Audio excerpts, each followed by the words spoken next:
three laws of Vishishtadwaitam.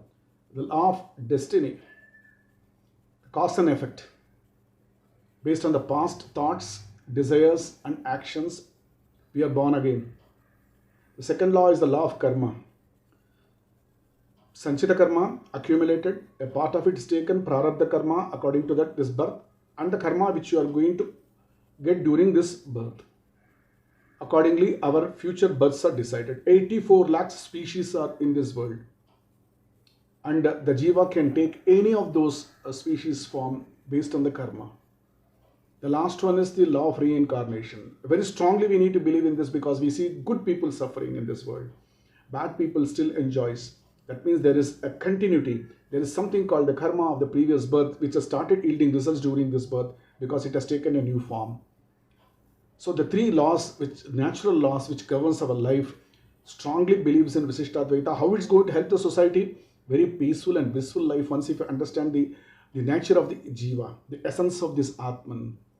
Then there are three laws of, three important thathvas of Vishishtadwaita. Chit, Achit and Ishwar. What is Chit? The Atman. They call it Atma, they call it Jivatma, they call it soul, which is there in the, which is different from the body. That is what really makes us, to take actions. The Jiva, the Atman which is inside. And then we have Chit is this, Achit is the nature. So the nature around us, everything around us is the Achit. The last one is the Ishvara, which is the God. So Narayana, Nara is everywhere. He is the God. Ayana is who is actually in every, who resides in everything. So Nara is the God. Ayana is who resides everywhere. The Narayana is the Ishvara, the supreme God. So how this philosophy of three important tattvas help us? If someone understands the true essence of jiva, the jiva, we always know because it has been many times it has been spoken about it that the Atman do not really die. It's only the body which dies. Even in Bhagavad Gita, Lord Krishna has preached the same thing that it is the Atman which cannot be which cannot be killed.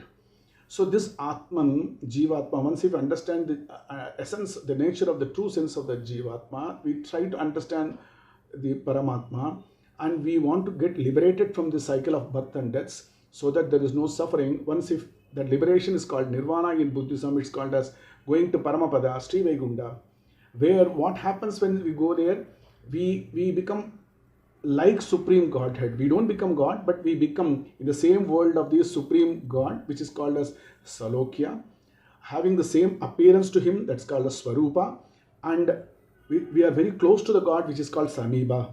So all the three is called Sri Vaikundam. So we do not, Nachapunara Avartate, Nachapunara Avartate, we are not born again in this world, we get liberated, and there is no cycle of births and deaths, disease and old age.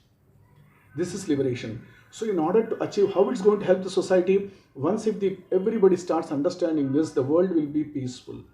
There will be no sins. People will think that all souls are equal. He is a true Vaishnava, Sri Vaishnava. And in order to understand this, we go to an Acharyan. An Acharyan performs Panchasamskarams to us and he gives us important mantras. Dvayam, Tirumandiram and Charamashlokam, surrender, Saranagati, the last one. So if you understand these three mantra and continuously chant this, we try to understand, we realize the true sense of jiva in us and we try to make an attempt to get liberated. That's how the whole Vishishtadwaita principle is based on a bliss not only in this world, also in the world where we are going to go. In this journey also it helps us. And to a greater extent, it reduces the crime in the society. Because once a person understands this tattva and he understands these laws, he becomes a sattva gunam. The qualities in him, he doesn't become a rajas or tamas and he becomes sattva. Very, very, very kind towards people. And this is a great philosophy of Vishishtadwaita, which we need to get it from the Acharya Sambandham, so that the souls make an attempt to get liberation. What happens if we don't get liberated? Even if we do not have a faith in this, even then what happens is, once if we try to understand this in this birth, all of us believe that this is going to be a peaceful world around us. There will be no wars, there will be no crimes, there will be no violence. So even if some younger generation people think that you are trying to teach us what we don't see, whether we go to the Vaishri Vaikunda or Paramapada, which we don't see, which is because people believe only in Drishti. They don't believe in Adrishti, which we don't see according to science. Okay, let it be. Even then, this philosophy of life lead us to a very peaceful life, and so that we contribute to the society by observing ahimsa, trying to treat all people same, all Atman same, and so that the society have a very blissful coexistence.